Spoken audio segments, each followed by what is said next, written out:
Durante esta jornada se votará la creación de la Comisión Investigadora por Estafa Piramidal, la que tiene como fin determinar las responsabilidades de los órganos del Estado fiscalizadores en presuntos fraudes. Ahondamos más en el tema con el diputado de la Democracia Cristiana, Aldo Cornejo. Diputado, gracias por el contacto, muy amable. Hola, ¿cómo está usted? Muy buenos días. Buenos días. Diputado, generalmente uno escucha ciertas propuestas de comisión investigadora para diversos temas, ¿no? Algunas son más exitosas que otras y más fructíferas. En este caso, ¿por qué es necesario y se justifica generar una comisión investigadora a raíz de los casos que hemos conocido recientemente?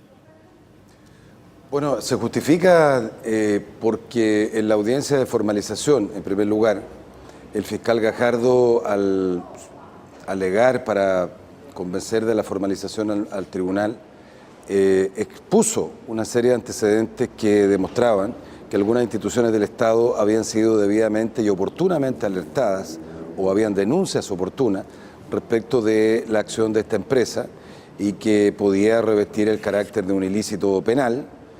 Está la Unidad de Análisis Financiero, la Superintendencia, la propia Policía de Investigaciones, la PDI, en fin.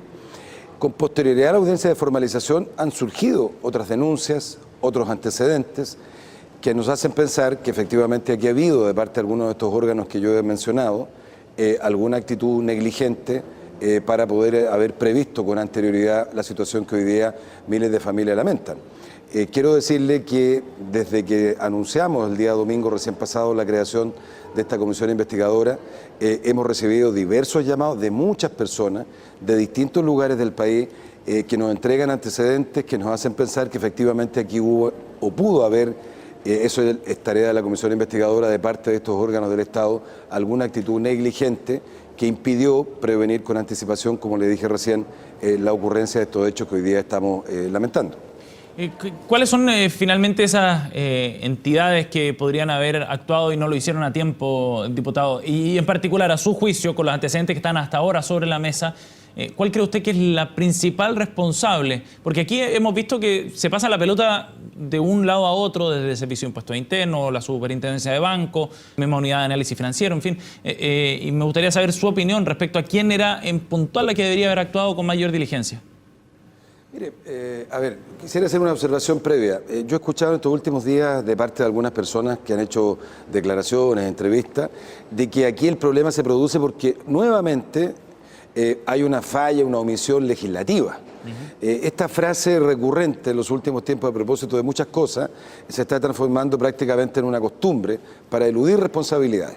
A ver, aquí quiero decir lo siguiente, si usted estudia o revisa con alguna profundidad, se va a dar cuenta y va a llegar a la conclusión que todos estos órganos fiscalizadores, superintendencias de valores, de banco, unidad de análisis financiero, servicio de impuestos internos, están debidamente conectadas. Yo ayer, fíjese, me metí a la página web de la unidad de análisis financiero y ocurre que esta unidad tiene convenios prácticamente con todas las instituciones del sector público, aduana, impuestos internos, ministerio público, superintendencias.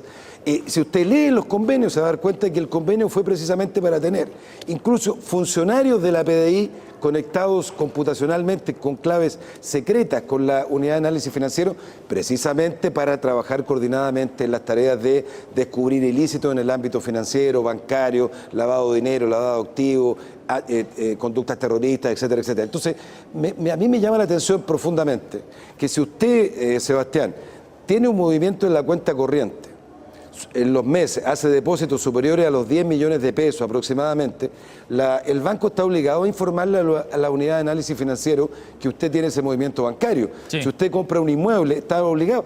Y aquí no hubo movimientos bancarios que despertaran sospecha, diputado, de los propios bancos. ¿Y el piso, digamos, para dar alerta desde los bancos a la unidad de análisis financiero es muy alto quizás? El piso, no, me refiero en el monto. No es muy alto. Estamos hablando de 400 y tantas unidades de fomento, alrededor de 10 millones de pesos. Y cuando hoy día personas nos dicen que estas empresas se depositaban dineros unos respecto de otras, que la empresa C depositaba miles de millones en otra empresa y esta otra empresa en otra y siempre se perdía plata. Es decir, nadie pudo en este país advertir lo que estaba ocurriendo teniendo facultades para ello. Si usted lee el diario desde hace mucho tiempo, en los diarios, no voy a dar los nombres, en los avisos económicos se ofrece prestar plata con hipoteca, sin hipoteca. Sí. Es decir, por favor, a mí me parece muy temerario afirmar que ninguna de estas instituciones tenía facultades para poder haber advertido con antelación una situación que hoy día muchas personas están lamentando. Para ser bien explícitos entonces, estaban todas las cartas desde el punto de vista normativo y las facultades correspondientes para haber intervenido en el caso a tiempo, ¿sí? En mi opinión, sí. Y esa creo yo que será la tarea de la comisión investigadora. Sí, por supuesto. Diputado, ¿cuántas facultades tiene la unidad de análisis financiero y cuánta reserva tiene en el desempeño de sus funciones? Se lo pregunto porque esta ha sido una excusa utilizada también precisamente para justificar por qué no se intervino de parte de la unidad de análisis financiero. ¿Y cuánto podría eso incidir en la colaboración que pueda prestar la unidad, la UAF, en la comisión investigadora? O sea, la verdad es que no tendría ningún sentido haber creado la unidad de análisis financiero si cada vez que se produjera un hecho delictual como el que estamos comentando, la unidad de análisis financiero, para ocultar sus omisiones o el no haber hecho nada, se asilara en la confidencialidad o en el secreto de su actuar y no colaborara con el Ministerio Público o con la Cámara de Diputados, que tiene facultades fiscalizadoras. Lo que hemos hecho, como maneja el sentido de la confidencialidad, es que como maneja información sensible de las personas, como son cuentas corrientes, movimientos bancarios, patrimonio, etcétera, etcétera, tenga un cierto grado de reserva para los terceros.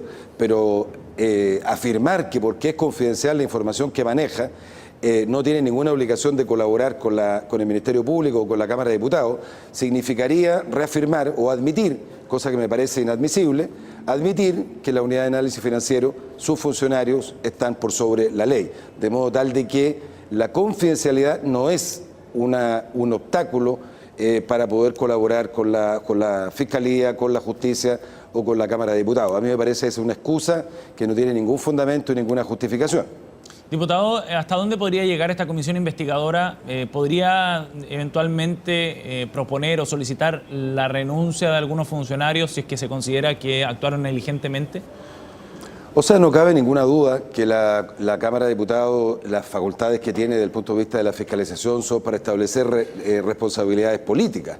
Y si la comisión que comenzará a funcionar en el curso de la próxima semana llegar a establecer que algún funcionario público no cumplió con sus obligaciones, hizo caso omiso de ciertas denuncias, no ejerció las facultades que la ley le entrega, lo que corresponderá naturalmente, y no tengo ninguna duda que el gobierno así lo entenderá, es, y si depende del gobierno, solicitar la renuncia a los funcionarios públicos o directores o superintendentes que la comisión estime que son o tienen algún tipo de responsabilidad en el ejercicio de sus funciones.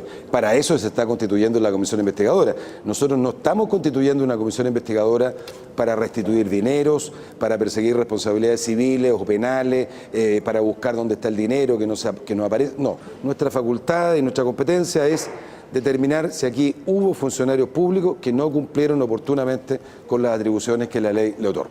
Diputado, y eventualmente, por último, ¿podrían haberse constituido algunos delitos en el actuar de estos funcionarios, considerando que tienen cierta obligación, entiendo, ¿no?, y que ese alcance también llega a los funcionarios de estas reparticiones, que los funcionarios públicos tienen la obligación de denunciar los delitos y poner la información en manos de la justicia cuando corresponda, cuando les llegue? Usted tiene toda la razón. Aquí los funcionarios públicos tienen una obligación, que es no que cuando haya un delito, porque el delito lo establece el tribunal finalmente en la sentencia. Claro. Aquí lo que tiene que hacer el funcionario público es cuando conozca en su función pública un hecho que puede llegar a tener las características de delito, tiene la obligación legal de denunciarlo a los tribunales o al órgano competente. Y ese es un tema que vamos a tener que investigar, porque si alguien tuvo antecedentes de este hecho y no los denunció, a lo mejor, estoy también aventurando, estoy hablando en términos muy hipotéticos, puede llegar a tener no solo responsabilidad política, sino también responsabilidad de carácter penal. Bien, pues veremos cómo avanza y si se constituye, ¿no? Están los votos, me imagino, para constituir esta comisión investigadora hoy. Yo creo que es un acuerdo transversal en la Cámara de Diputados, de manera tal de que no deberá haber ninguna dificultad para que la comisión hoy día sea aprobada por unanimidad. Veremos qué ocurre hoy día en el Congreso. Diputado Aldo Cornejo, gracias por el contacto, muy amable. No, muchas gracias a usted. Buenos días.